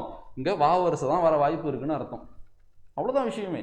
அப்ப இடையின உயிர்மை எழுத்து வரணும். அதுலேயும் கண்டிஷன் இருக்கு. இதில் 6 எழுத்து வரும், இல்லை 8 எழுத்து வரும். கிளாஸ் ரெகுலராக பார்க்குறவங்களுக்கு புரியும் நம்புறேன். சரியா? ஸோ அப்போ வருமொழியின் முதல்ல ஒரு உயிரெழுத்து வந்தாலும் சரி, இல்லை இடையின அதாவது உயிரெழுத்து வந்தாலும் சரி, இடையின உயிர்மை எழுத்து வந்தாலும் சரி, என்ன மாற்றம் நடக்கும்னா இந்த இன்னு இல்லா மாறும். இதை எழுதி வச்சு படிக்கிறதோட இப்படி பார்க்கறது சூப்பராக புரியும். இவ்வளோதான் ஃபார்முலா மாதிரி. அடுத்தது பாருங்க 2. 4 என்பது நிலைமொழியாக வந்து வருமொழியின் முதல்ல ஒரு வல்லின உயிர்மை எழுத்து வந்தா இந்த இன்னு இர்ரா மாறும். வல்லின உயிர்மை எழுத்து வந்தா வானொனி, வா என்பது இடையினம். நாங்கள் வாவை இடையினத்துக்காக எழுதலை, வல்லினத்துக்காக எழுதிருக்கோம். புரிஞ்சுங்க. சரியா? ஸோ வல்லின உயிர்மை எழுத்து வந்தா இன்னும் எப்படி தெரியும்? இர்ரா தெரியும். அடுத்தது பாருங்க 3. ஸோ அப்போ திரும்ப அதே தான். 4 வந்து வருமொழியின் முதல்ல ஒரு மெல்லின உயிர்மை எழுத்து வந்தா இந்த இன்னு இன்னாதான் இருக்கும். அந்த இன்னு அங்கே இன்னு தான், மாறவே மாறாது. இன்னு தான். இதை அவங்களால பார்த்து புரிஞ்சுக்க முடிஞ்சிட்டா 4 முடிஞ்சிருச்சுன்னு அர்த்தம். 4 முடிஞ்சிருச்சு. ஸோ அப்போ 4 என்பது நிலைமொழியாக வந்து வருமொழியின் முதல்ல ஒரு உயிரெழுத்தோ இல்லை இடையின உயிர்மை எழுத்தோ வந்தா அந்த இன்னு எப்படி மாறும்? இல்லா மாறும். 4 என்பது நிலைமொழியாக வந்து வருமொழியின் முதல்ல ஒரு வல்லின உயிர்மை எழுத்து வந்தா இன்னு எப்படி மாறும்? இர்ரா மாறும். 4 என்பது நிலைமொழியாக வந்து வருமொழியின் முதல்ல ஒரு மெல்லின உயிர்மை எழுத்து வந்தா அந்த இன்னு இன்னாதான் இருக்கும். இவ்வளோ தான் ஃபார்முலா. இப்போ சால்வ் பண்ண வேண்டியதான். பார்க்கலாமா? மற்றபடி பொது விதி தான் நம்மளுக்கு தெரியுமே. சிறப்பு விதி நான் இப்போ எழுதி போட்டேன். 4 + 1000. உங்களுக்கு தெரியும் என்ன பொது விதி? கூ போயிடும். இப்போ என்ன சிறப்பு விதி? இன்னும் இல்லாம மாறும். அப்போ 4 + 1000 இல்லு கூட்டலானது லா. அப்போ 4000. அவ்வளோதான். டவுட்டா? இல்லை கண்டிப்பாக புரியும். ஏன்னா நம்ம மேலே ஃபார்ம் பண்ணிட்டோமே. இப்போ இதை ஃபார்ம் பண்ணலாம், இது எவ்வளோ கஷ்டமாக எவ்வளோ குழப்பமாக இருக்கும். அடுத்து இங்கே பாருங்க 4 + படை. பாருங்க, இது வல்லின உயிர்மை எழுத்து. பா என்பது வல்லின உயிர்மை எழுத்து. இதுக்கு இடையினத்துக்கு ஒரு எடுத்துக்காட்டு பார்த்துருமா? ஏன்னா 2 இருக்குல்ல, இங்கே 2த்துக்கும் வகை பார்த்துடலாம்.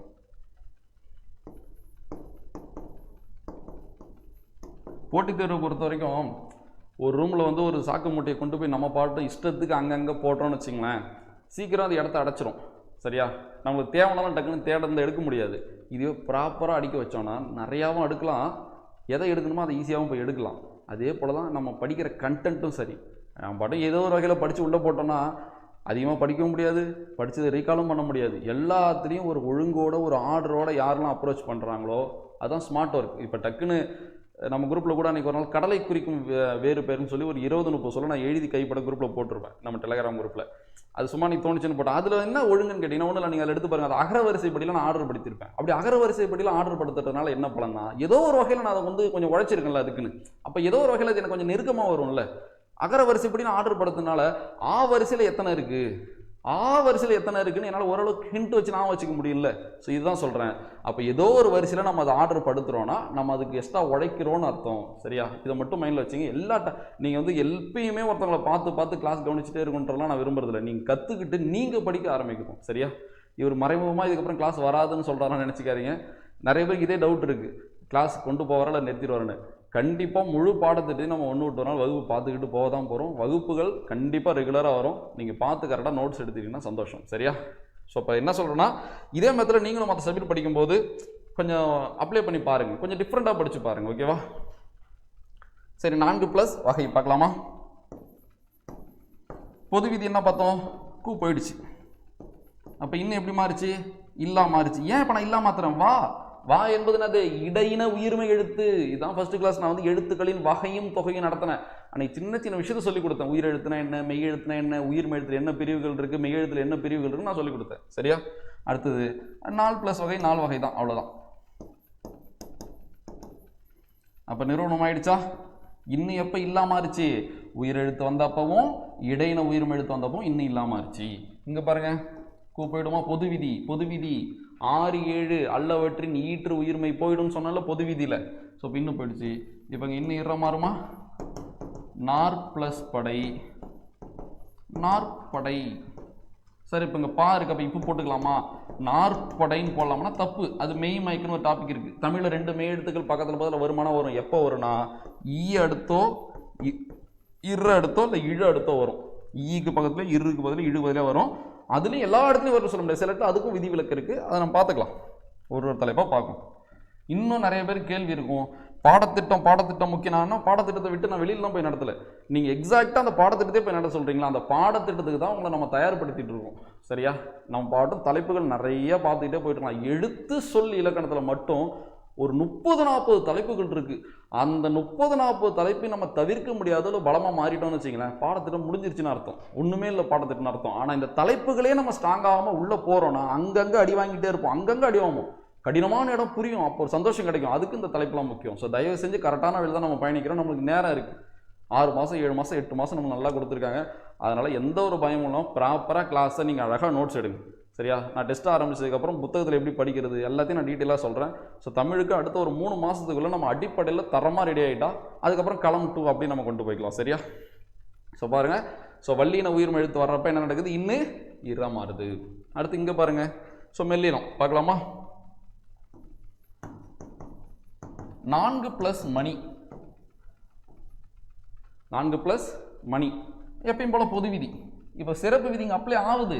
இன்னுன்றதே இங்கே சிறப்பு விதி தானே. ஏன்னா மெல்லின உயிர்மை எழுத்து வந்திருக்கா, மா என்பது மெல்லின உயிர்மை எழுத்தா. அப்போ இன்னுதான் நான்மணி. அப்படியே நீங்கள் ஒரு நிமிஷம் பாருங்கள், யாருக்கு புரியாமல் இருக்கும்? கிளியராக புரியணும், ஒரு டவுட் கூட இதில் வரக்கூடாது. 4 என்பது நிலைமொழியாக வந்து வருமொழியின் முதல்ல ஒரு உயிரெழுத்தோ இடையின உயிர்மை எழுத்தோ வந்தால் இன்னும் இல்லா மாறும். வள்ளின உயிர்மை எழுத்து வந்தால் இன்னும் இற மாறும். மெல்லின உயிர்மை எழுத்து வந்தால் இன்னும் தான். இது எப்படி நான் வச்சுக்கலாம்? உயிரெழுத்து வள்ளினோ மெல்லினோ இடையினோ அப்படி கூட நான் வச்சுங்க. எல்லாத்துலேயும் ஒரு ஆர்டர்னு சொன்னேன்ல, உயிரெழுத்து வரும். இதுக்கு முன்னாடி உயிரெழுத்து மெய் எழுத்துன்னு பார்த்தப்போ மெய் எழுத்து நான் 3 பிரிக்கிறேன். ஃபஸ்ட்டு வள்ளினோ, அடுத்து மெல்லினோ, இடையினத்தை திரும்ப கொண்டு வந்து வச்சிடறேன். அப்போ இன்னும் இல்லை, இன்னும் இரு, இன்னும் இப்படி நம்ம சொல்லி ரிவிஷன் பண்ணி பார்க்கணும். இப்போ கடைக்கு போகிறீங்களா, இன்னைக்கு இதை யோசிச்சு பார்க்கணும். டக்குன்னு கடைக்கு போகும்போது யோசிக்கணும், இன்னும் இல்லை, இன்னும் இரு, இன்னும். அப்போ அங்கே உயிரெழுத்து, இங்கே இடையினோ, இங்கே வள்ளினோ, இங்கே மெல்லினோ. இதுதான் ரிவிஷன். புத்தகத்தை திறந்து பார்க்கறத விட படித்ததை நம்ம மைண்டில் ஓட்டி பார்த்துக்கிட்டே இருந்தால் மைண்டில் செட் ஆகிடும். சரியா? இப்போ அப்படியே 3 யோசிச்சு பாருங்கள். 3 என்பது வந்து உயிரெழுத்து வந்தால் இறுதி எழுத்து போயிடும், இன்னும் போயிடும், மூதான், நெடில் மூதான். இதுவே உயிர்மை எழுத்து வந்தால் இறுதி எழுத்து போயிடும், மூவாயிடும். சரியா? அந்த இன்னு வந்த மெய்யாக திரியும், வந்த மெய்யாக திரியும். அப்போ 3 நாளே உங்கள் மைண்டில் இந்த படிச்சுட்டோம். எது கஷ்டமோ அதை மட்டும் நல்லா படிச்சுக்கணும். 3ல் எனக்கு தேவை ஒரே பாயிண்ட் என்னன்னா, உயிர்மை எழுத்து வந்து அந்த இன்னும் வந்த மெய்யாக தெரியுன்றதை மட்டும் நான் வச்சுக்கிட்டா போதும். அடுத்து 5 போயிடலாமா? 5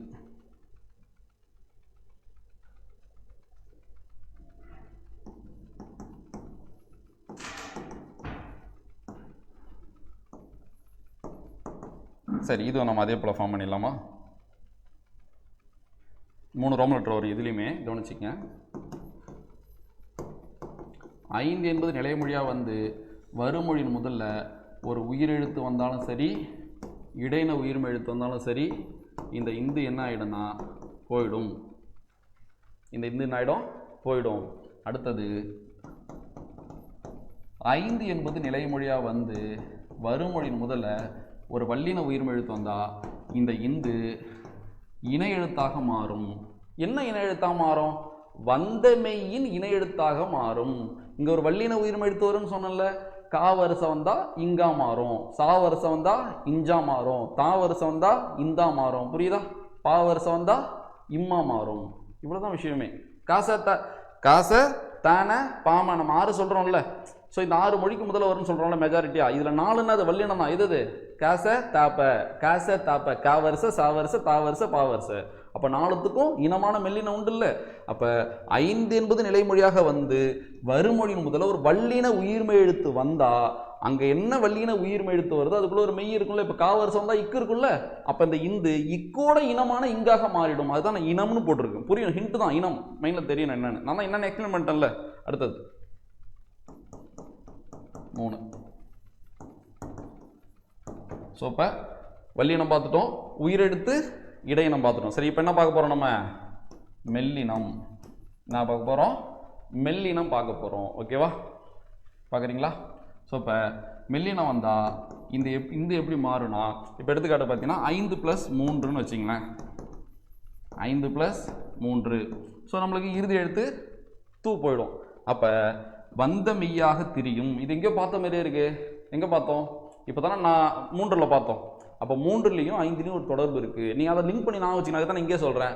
3க்கும் 5க்கும் ஒரு சின்ன தொடர்பு இருக்குது. அது என்னன்னு கேட்டிங்கன்னா, 3ல் நிலைமொழி ஓகே 3 வருமொழியில் ஒரு உயிர்மை எழுத்து வர்றப்ப அந்த இன்னு வந்தமையா திரின்னு சொன்னோம்ல, அதே போல தான் 5லையும் நிலைமொழியாக 5 இருந்து வருமொழியின் முதல்ல மெல்லின உயிர்மை எழுத்து வந்தால் இந்த இந்து வந்தமையாக திரியும். எந்த மெய்யா தெரியும்? வந்தமையாக தெரியும். அப்ப என்ன எழுதலாம்?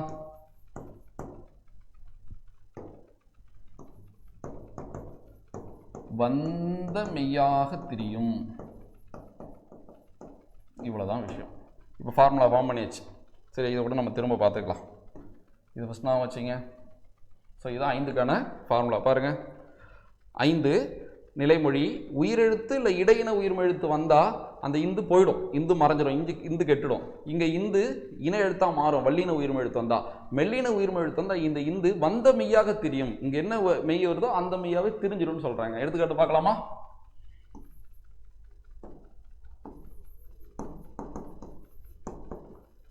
ஐந்து பிளஸ் 1000. ஸோ தூ போகிறது பொது விதி. இப்போ என்ன சிறப்பு? இது இந்தும் போயிடும். I + 1000. I + 1000. ஓகேவா? இப்போ என்னது? உடம்படுமை. நிலைமொழி இறுதின உயிரெழுத்து வருமொழி ஒரு உயிரெழுத்து இவ்வாறு வந்தால் ஓசைகள் ஒன்றுபடாமல் தனித்து நிற்கும். இவற்றை உடன்படுத்த வரும் மெய்ய உடம்படுமை. தமிழ் இதெல்லாம் உடம்படுமை. இப்போ அதை முடிவு பண்ணுறது எது? நிலைமொழியின் இறுதியில் இருக்கிற உயிரெழுத்து. நிலைமொழி இறுதியில் என்ன உயிரெழுத்து இருக்கு? ஐ. ஐ வந்தால் என்ன வரும்? ஈ வரும். So I + E + 1000. அப்போ ஈ கூட்டலா யா 5000. 5000. புரியுதா எப்படி வரும்னு? ஸோ இதுதான் கான்செப்ட். ஓகேவா? அடுத்து இங்கே போயிடலாமா? ஸோ இப்போ நான் சொன்ன மாதிரி இந்து போயிடுச்சு. அதுக்கப்புறம் உடம்புடுமே நமக்கு தெரியணும். அடுத்து இங்கே பாருங்க,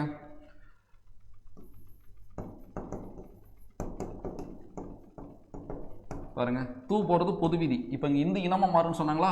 போக்குள்ள இப்போட என்ன எழுத்தது? இம்மு. அப்போ ஆன்சர் ஐம்பொறி. இப்போ புரியுதா ஏன் இம்மு வந்துச்சுன்னு? ஏன் இம்மு வந்துச்சு? அங்கே போக்குள்ள இப்போட என்ன எழுத்து? இம்மு. அப்போ இந்து இன எழுத்தாக மாறுது. சரியா? அப்போ அங்கே இந்து கெட்டுடுச்சு. இங்கே இந்த வல்லினத்தோட இன எழுத்தாக மாறுது. இங்கே மெல்லினம் வர்றப்ப வந்த மெய்யாக தெரியும்னு சொல்லிட்டேன். அங்கே என்ன வருதோ அதான் வரும். எப்படி? 3க்கும் 5க்கும் இதான் தொடர்பு நான் வச்சுங்க. ஆனால் அங்கே எந்த உயிர்மை எழுத்து வந்தாலும் 3 அந்த வந்த மையா தெரியும். ஆனால் அங்கே மெல்லினம் வந்தால் தான் வந்த மையா தெரியும். அதில் இருக்க ஒற்றுமை, அதில் என்ன வேற்றுமைன்னு நீங்கள் நான் வச்சிங்க. அதே பார்க்கலாமா? இன்னொரு இடத்துக்கு நான் சொல்கிறேன். ஃபஸ்ட்டு இதை பார்க்கும். 5 + 3 என்னென்னு வரும்னு பார்க்கலாமா? தூ போயிடுச்சா? ஸோ அப்போ மூக்குள்ள இம்மா, அப்போ இம்மா தானே மாறும். அப்போ I3. 5 + 3 என்னது? I3. போய் போட்டு பாருங்கள், இதுதான் கரெக்டு. 5 + 3 8ன்னு சொல்லக்கூடாது, 53ன்னு சொல்லக்கூடாது. அதெல்லாம் நான் சொன்னேன். பாருங்களேன், 53 இப்போ டவுட் வரும். அப்போ 53 டவுட்டு தான், கஷ்டம்தான். இதுவே நம்மளுக்கு இப்போ கஷ்டமாக இருக்குல்ல. அதுக்காக தான் இந்த வகுப்பில் பொது விதி சிறப்பு இது ஒன்று. அடுத்த வகுப்பில் நம்ம என்னெல்லாம் கஷ்டமோ எல்லாத்தையும் பார்த்துடலாம். சரியா? சரி, அடுத்து கவனிக்கிறீங்களா? அதில் இன்னும் ஒரே ஒரு எடுத்துக்கிட்டு பார்க்கலாம்.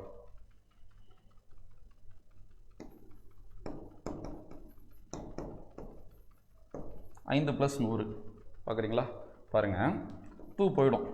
இப்போ இங்கே இந்து தான் இருக்குது. இல்லைங்க பாருங்கள், வந்த மெய்யாக தெரியும் சொன்னா, அப்போ ஆல்ரெடி இங்கே நூ தான் இருக்குது. நூவோட மெய்யே இது இந்து தான். அதனால் அப்போ அந்த இந்து தான் 500. அப்போ இந்த இந்துன்றது இந்த இந்து கிடையாது, இதுக்குள்ளே இருக்கிற இந்த ஆளை தான் அந்த இந்து அப்படியே மாறாமல் இருக்குது. இது போல தான் வரும். சரியா? இதுக்கு இன்னொரு எடுத்துக்காட்டோட பார்க்கலாம். 5 + குறுநூறு. சரி, அது அப்புறம் பார்த்துக்கலாம். உங்களுக்கு ஒரு எடுத்துக்காட்டு இதான் ஸ்ட்ரக்சர் நான் வச்சுங்க. அது எது மாறினாலும் சரி, இது மாறாது. ஓகேவா? சரி, 5 ரிவிஷன் பண்ணிடலாம். ஸோ இப்போ 5 என்பது நிலைமொழியாக வந்து வருமொழியின் முதல் எழுத்தோ ஒரு உயிரெழுத்தோ இல்லை இடையினமோ வந்துச்சுன்னா அந்த இந்து போயிடும். அடுத்து 5 என்பது நிலைமொழியாக வந்து வருமொழியின் முதல்ல ஒரு வல்லின உயிர்மை எழுத்து வந்து அந்த வல்லினத்தின் இனமாக மாறும். இதே மெல்லினம் வந்தால் வந்த மெய்யாகவே தெரியும். 6, 7ல் சிறப்பு விதி கிடையாது. 6க்கும் 7க்கும் என்ன பொது விதி பார்த்தோம், அப்படியே ஒரு ரிவிஷன் பண்ணிடுறேன். முதல் எழுத்து என்ன பண்ணுவோம், குறுகுன்னு பார்த்தோமா. 3, 6, 7 முள்ளி முதல் எழுத்து குறுகும் நான் சொன்ன பொது விதியிலே. அப்போ 6, 7 அதில் இருக்குல்ல, அப்போ ஆண் மாறும், ஏன் மாறும். ஏற்புடைய இடங்களில் ஏற்புடைய இடங்கள் எல்லா இடத்துலையும் கிடையாது, ஏற்புடைய இடங்களில் தான் அப்படி மாறும். அடுத்து 7ல் மட்டும் இன்னொரு பொது விதி பார்த்தோம், என்ன இருக்கா.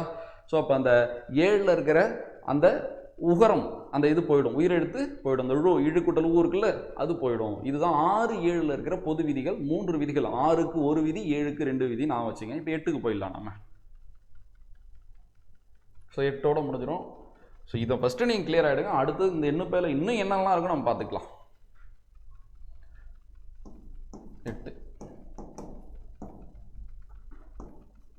8 ரொம்ப ஈஸி.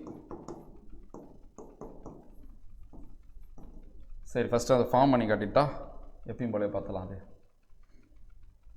8 வந்து வருமொழியின் முதல்ல உயிரெழுத்து வந்தாலும் சரி, 8 வந்து வருமொழியின் முதல்ல ஒரு மெய்யெழுத்துன்னு சொல்லிடுறேன், உயிர்மெழுத்து அதானே. 18னா அந்த உயிர்மெழுத்து எது வந்தாலும் அது மெய்யெழுத்தாக தானே கன்வெர்ட் ஆகும். சரியா? அப்போ உயிரெழுத்து வந்தாலும் சரி, உயிர்மெழுத்து வந்தாலும் சரி, பொது விதிப்படி 2 போயிடும். அது ஒன்றும் பிரச்சனை இல்லை. இந்த இட்டு இன்னாக மாறும் ரெண்டுலேயுமே. அப்போ 8லாம் உங்களுக்கு பிரச்சனையே இல்லை பாருங்கள்.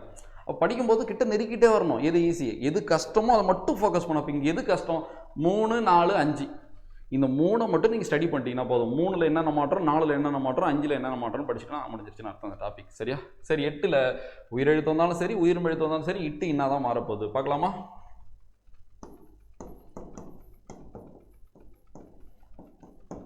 8 + 1000. 8 + 1000. ஸோ அப்போ 2 போயிடுமா? இட்டு இன்னா மாறுமா? அப்போ n + 1000. இதுக்குள்ள அடுத்தது ஒரு விதி வரும். நான் சொன்னேன், தனி குறில் முன் ஒற்று உயிர் வரின் இரட்டும்.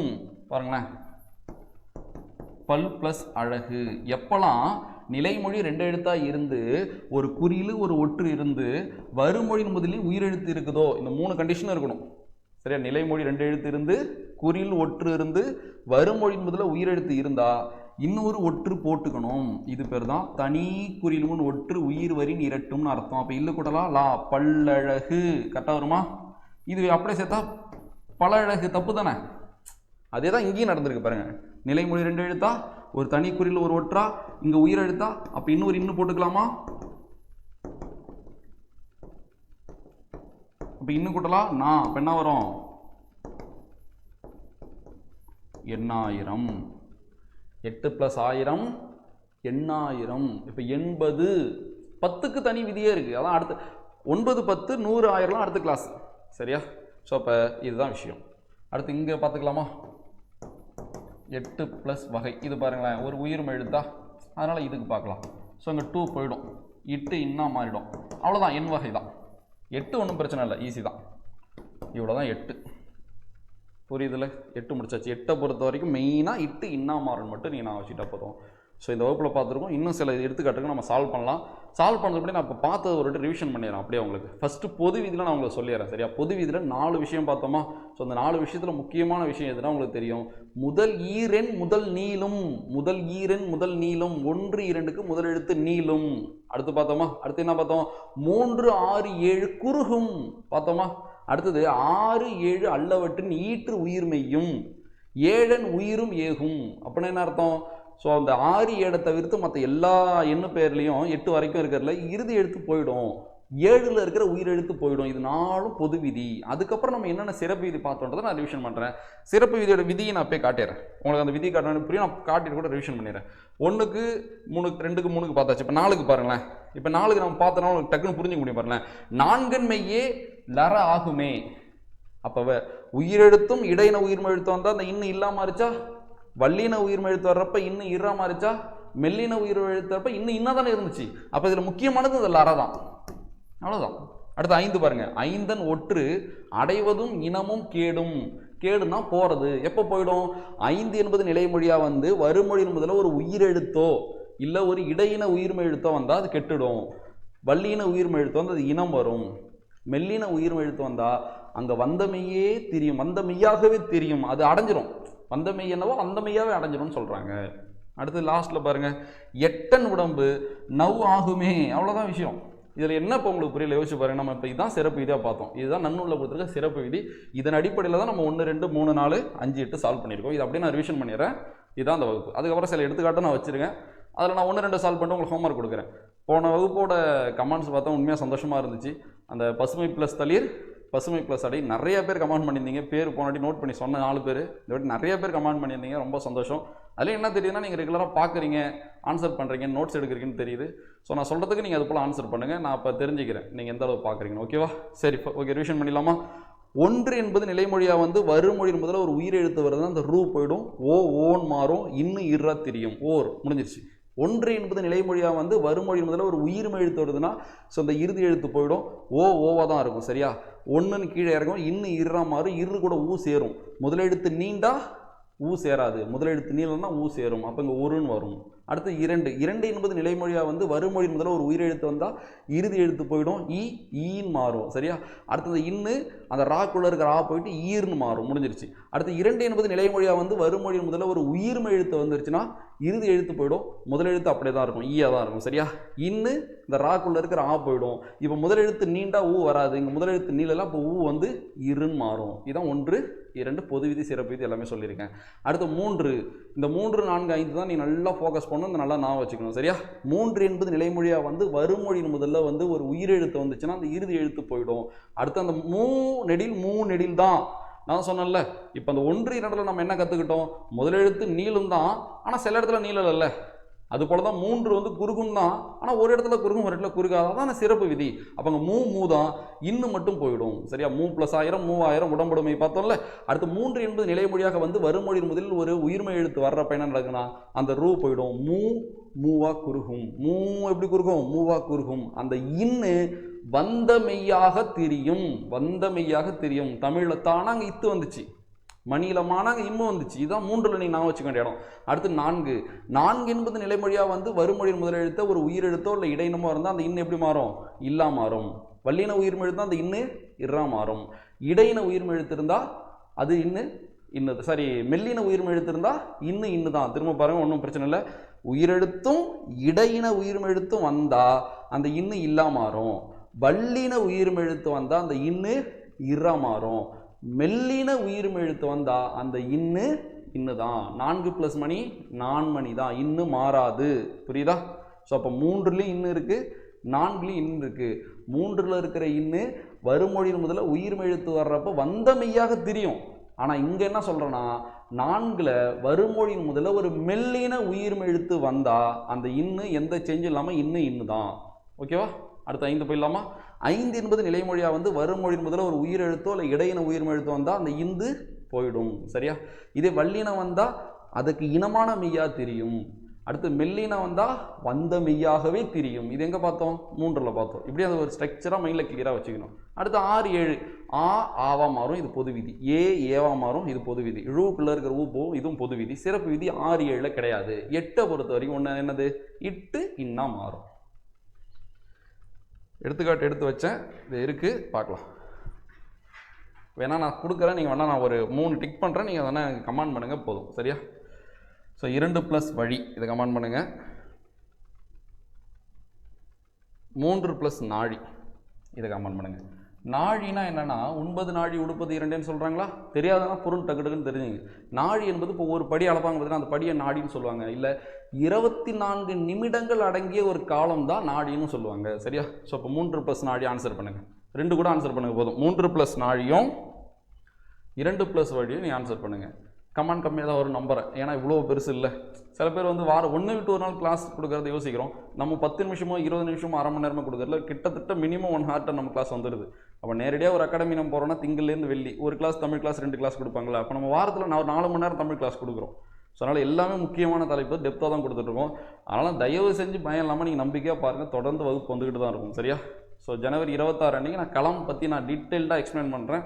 ஸோ அந்த வீடியோ பாருங்கள், அதில் நீங்கள் அந்த டெஸ்ட்டை எப்படி அப்ரோச் பண்ணலாம், அதோட சிறப்பம்சம் என்னன்னு நீங்கள் தெரிஞ்சுக்கலாம். ஸோ இப்போ 3 + நாடியும் 2 + வழி நீங்கள் ஆன்சர் பண்ணுங்கள். சில நம்ம அப்படியே சால்வ் பண்ணிடலாமா டக்கு டக்குன்னு? அப்படியே 3 + படம் பாருங்களேன், டக்குன்னு பார்க்கலாம். அப்படியே 3 இப்போ பார்த்தோம்ல, என்ன நடக்கும்? ரூ போயிடுமா? ஸோ இப்போ மூவா மாறுமா? இந்த இன்னு வந்த மெய்யாவே தெரியுமா? பாக்குள்ள இப்போ முப்பழம், இவ்வளோதான். அடுத்து 3 + கூடையும் பார்த்துடலாமா? ரூ போயிடுமா? அப்போ மூவா குறுகுமா? குறுக்கிறது தானே இது. இன்னும் இக்கா மாறிடுமா? முக்குடையும் மாறிடும், அவ்வளோதான். அடுத்து 4 + வகை பார்க்கலாமா? ஸோ கூ போயிடுமா? நீங்களே சொல்லுங்கள் பார்க்கும். வா இது என்னது? இடையின உயிர் எழுத்தா? அப்போ இன்னும் எப்படி மாறும்? இல்லா மாறிடுமா? அப்போ 4 வகைன்னு மாறும். அதை நீங்கள் போட்டுக்க, சால்வ் பண்ணிடுறேன் எல்லாத்தையும் டக்கு டக்கு. இப்போ 2 + வழி பாருங்கள். ஸோ அப்போ 2 போயிடுமா? ஸோ அப்போ அப்படியே கீழே இருக்கிறேன். ஸோ இப்போ இன்னும் போயிடும், இந்த ராக்குள்ளே இருக்கிற ஆவும் போயிடும், இரு கூட வந்து ஊ சேருமா? அப்போ இரு வழின்னு வரும். அடுத்து பாருங்கள். ஸோ 2 போயிடுமா? இன்னும் போயிடும், ஆவும் போயிடும், இரு கூட வந்து ஊ சேரும், இரு கோடி. சரியா? இரு கோடின்னு வரும். அதான் கரெக்டு. 2 + கோடி இரு கோடி தான். ஸோ 3 + நாடியும், ஸோ 2 + வழி நான் சால்வ் பண்ணிட்டேன்னா சரி. அப்போ ஒரு ஹோம்ஒர்க் தான், இதை மட்டும் நீங்கள் ஆன்சர் பண்ணுங்கள் போதும். 3 + நாழி எப்படி வரும்னு என்ன விதியின்படி நீங்கள் சொல்லுங்கள். அது என்ன சிறப்பு விதி, என்ன பொது விதின்னு சொல்லுங்கள் போதும். இது ஒரு 4 தான் இருக்குது, 4 பார்த்துடலாமா? 5. சரி, இப்போ 5க்கு வந்துடும். டக்குன்னு மைண்ட் 5க்கு போகணும். ஸோ அப்போ 2 போயிடுமா? அடுத்தது 5 + குறுநூறு, டக்குன்னு நான் வருதா பாருங்கள். ஸோ இப்போ என்ன நடக்குது 5ல்? ஸோ 5 பொறுத்தவரைக்கும் வந்த மெய்யாகவே இந்த இந்து மாறுன்னு சொன்னால் வந்த மெய்யாக மாறுமா? ஸோ இப்போ சரி, இனம் வல்லினம் தானே இது, சாரி வல்லினம் தானே இது. ஸோ இப்போ 5 அப்படியே ரிவிஷன் பண்ணுற பாருங்களேன். இப்போ இங்கே 5 நிலைமொழியாக வந்து இங்கே உயிரெழுத்தும் இடையினமும் வந்தால் இந்த இந்து போயிடுமா? இதுவே 5 நிலைமொழியாக வந்து இங்கே வல்லின உயிர்மை எழுத்து வந்தால் இந்த இந்து இனமாக தானே திரின்னு சொன்னேன். ஸோ இப்போ கூக்குள்ளே இக்கோட இனம் எடுத்தது இங்கு, அதனால தான் அது 5 100. 5 100. டக்குன்னு டவுட் இருந்துச்சுன்னா இது நீங்கள் போட்டு பார்த்தீங்கன்னா உங்களுக்கு புரிஞ்சிடும். சரியா? உயிரெழுத்தோ இடையினமோ வந்தால் இந்தே போயிடும். ஆனால் வல்லின உயிர்மை எழுத்து வந்தால் அந்த வல்லினத்துக்கு இனமான மெல்லினமாக மாறும், இந்து மாறும். அப்போ இங்கே இந்து இருந்துச்சு, இதுக்கு இனம் இது இக்கோட எழுத்து இங்கே 5 100. ஓகேவா? சரி, அடுத்து என்ன நடக்கும்? மெல்லினம் வந்தால் என்ன வந்த மையா அப்போ தான் தெரியும். சரியா? அடுத்து 5 + களம். ஸோ திரும்ப அதே தான் நான் ரிவிஷன் பண்ணிடலாமா? காக்குள்ள இக்கோட எழுத்தது இங்கு, அப்போ ஐங்கலம்னு வரும். 6 + மணி. ஸோ அப்போ குறுகுமா? 3 6 7 குறுகுன்னு சொன்னால் 6 + மணி, அருமணி, அவ்வளோதான். அடுத்தது 8 + வலை, எண் வலை. 2 போயிடும், 8 இன்னும் மாறிடும். ஸோ எண்ணு பெயர் புணர்ச்சி ரொம்ப ரொம்ப முக்கியமானது. ஸோ தொடர்ந்து வகுப்புகளை பாருங்கள். ஸோ தமிழ் வகுப்புகள் உங்களுக்கு தொடர்ந்து வரணும்னா நம்ம சேனலை நீங்கள் சப்ஸ்கிரைப் பண்ணிக்கங்க. நம்ம அடுத்த வகுப்பில் சந்திக்கலாம். நன்றி.